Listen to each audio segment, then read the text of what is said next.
in your life. My name is Amy Ballantyne, the host of Power to the People Pleasers, and I'm so excited to have guest Urmi Hossain here today to talk about how she has had to create boundaries in her life and provide some helpful strategies and tips to help you create boundaries. So let's jump in. Urmi, you are a financial services employee. You have this drive. You've created a book. Tell us about this book you created first. What is the title? So the title of the book is Discovering Your Identity, a Rebirth from Interracial Struggle. And basically, it's a book that I self-published a couple of months ago, and it's about my own reflections about how it felt like growing up in Western culture. So I am Italian by birth and Bengali by blood. So I was born and raised in Italy, and my parents are from Bangladesh. And in this book, I do talk about a little bit my own struggle in finding my identity, in trying to fit in, because the two cultures, the South Asian culture and the Italian culture, the Western culture, were pretty much in conflict with each other.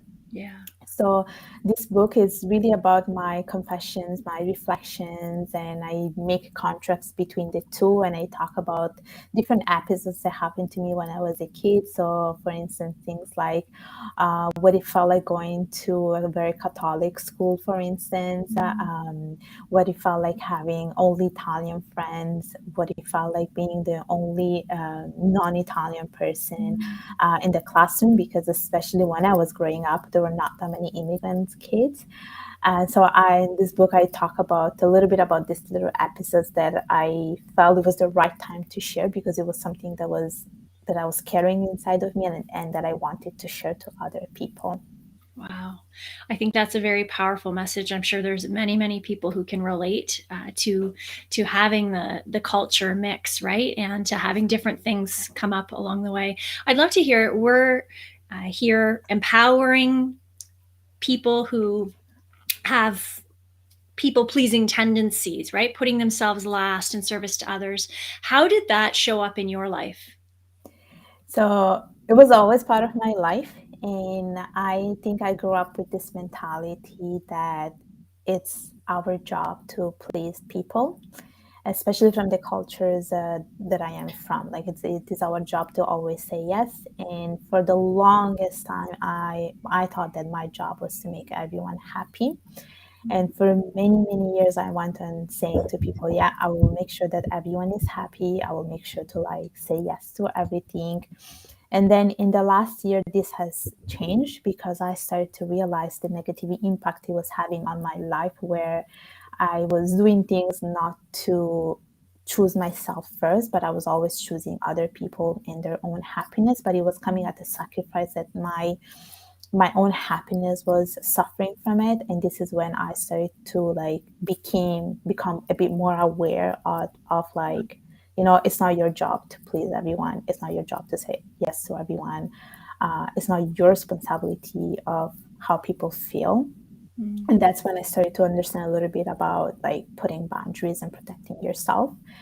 And it doesn't come from a place where you're selfish. I don't think it has to be that way, because like I did have a lot of guilt when it came to times where I had to say no, but it was just for my own like sanity, I would say, because then I was not serving my own purpose. And I think choosing yourself first and your own happiness is more important, because I feel like then it translates in your other relationship. If you're not happy, then you cannot make other people happy.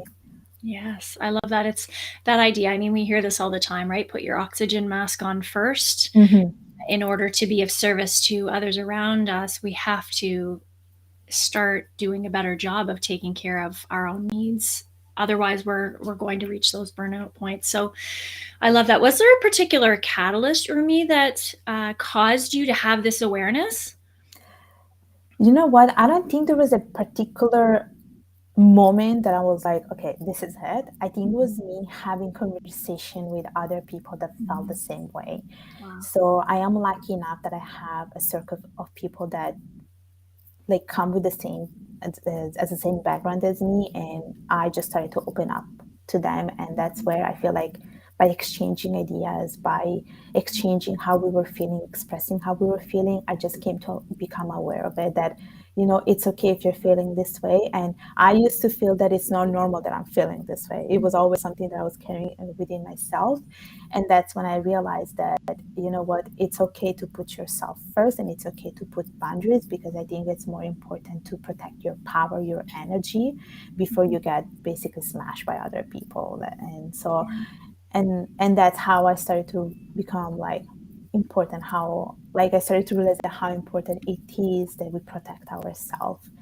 And so, yeah, it wasn't like at one moment in time. It was just something that I think I always had inside, but I was just too afraid to say it out loud. Well, I love that. This idea of recognizing the power of sharing, being being open, being vulnerable, talking about the real challenges with people that you feel comfortable with. Sometimes we have surface level friendships where we Mm-hmm. just, everything's Instagram perfect. And then we have other friendships or coaches, perhaps, individuals that we feel we can open up to, right? And Mm-hmm. this is where we can really make a big difference in our own development. So, share what is one of the places where you did create a boundary, and what did that look like? So I would say one way was, like, I started to say no.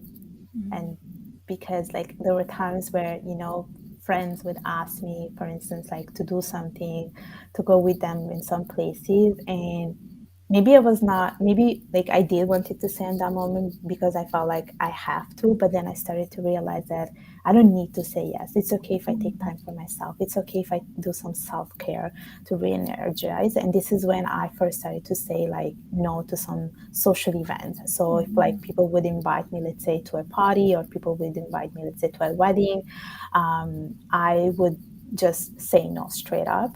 And maybe there was a little bit of guilt, but I became comfortable with that.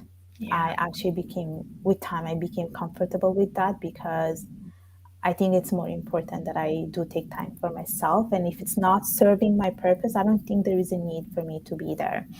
So I could see people not being happy sometimes with my no's, but I think this is the first step Yeah. of, like, putting boundaries, is saying no, no matter how, no matter what the expenses are. But I think, again, it goes back to this point that it's not my job.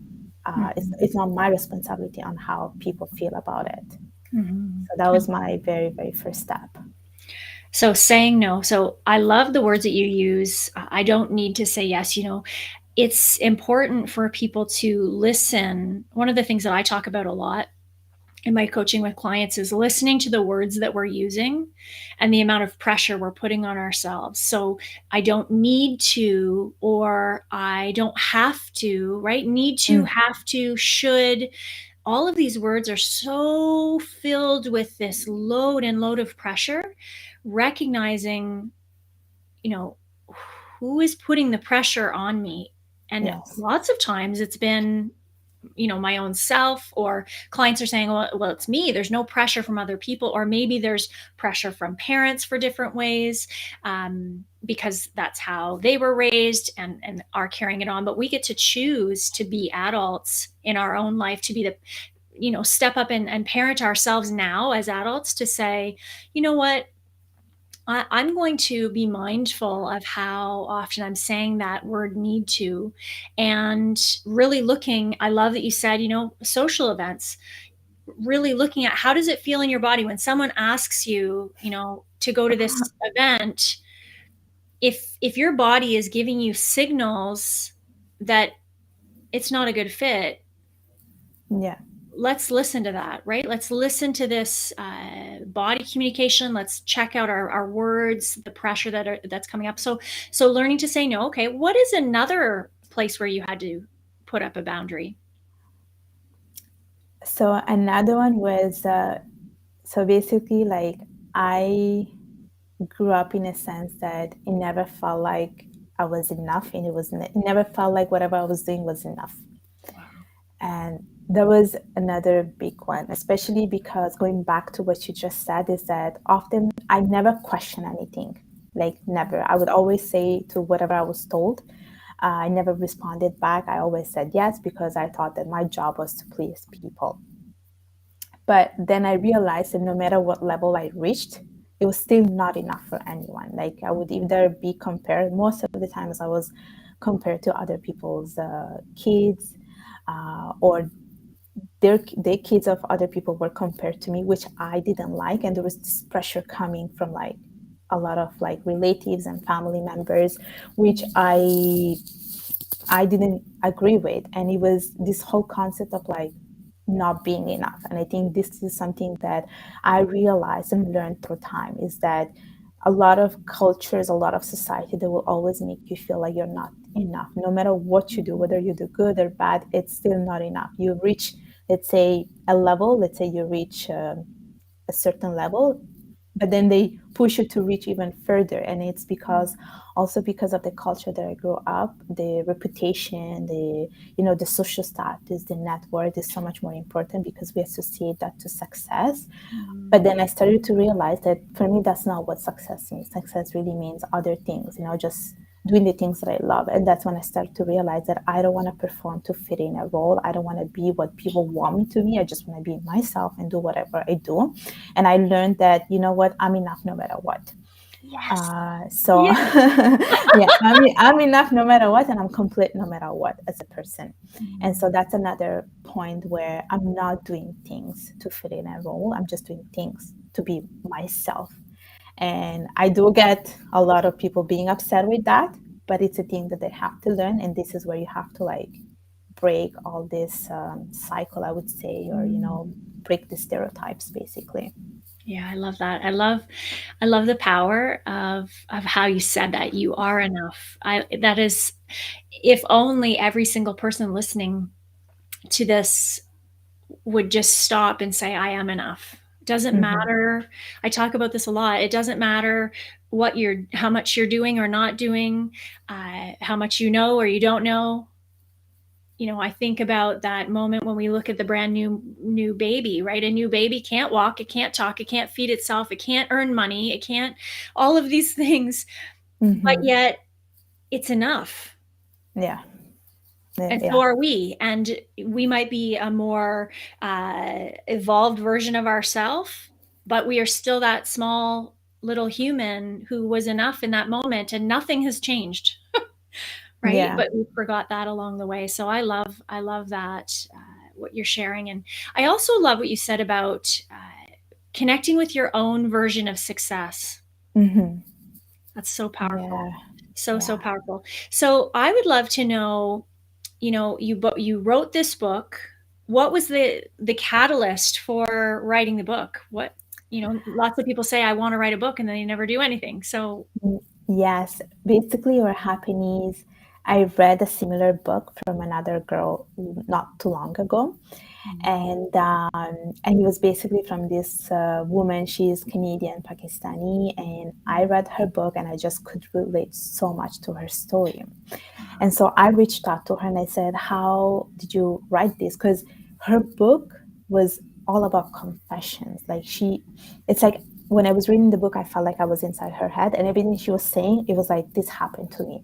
This literally happened to me. And I reached out to her and I said, thank you for sharing this, because at least I'm feeling less alone in some of this journey and some of the things that you talked about. And so she was the reason why I wrote my book. I mean, I always had in mind like writing a book, but I was never comfortable with that. Like, I was never comfortable showing my vulnerability to the world, and I was never comfortable talking about a lot of the things that I talk about in my book. But then when I read her story, and I was like, I can relate to her, and I feel like she helped me in a way. And I was thinking, why can I not do the same thing for other people that are in the same boat as me? yeah, So that was the moment that I was like, you know what, I think it's time for me to do it. And for me, it was very therapeutic because I was just writing down all these thoughts that I would always talk about to people.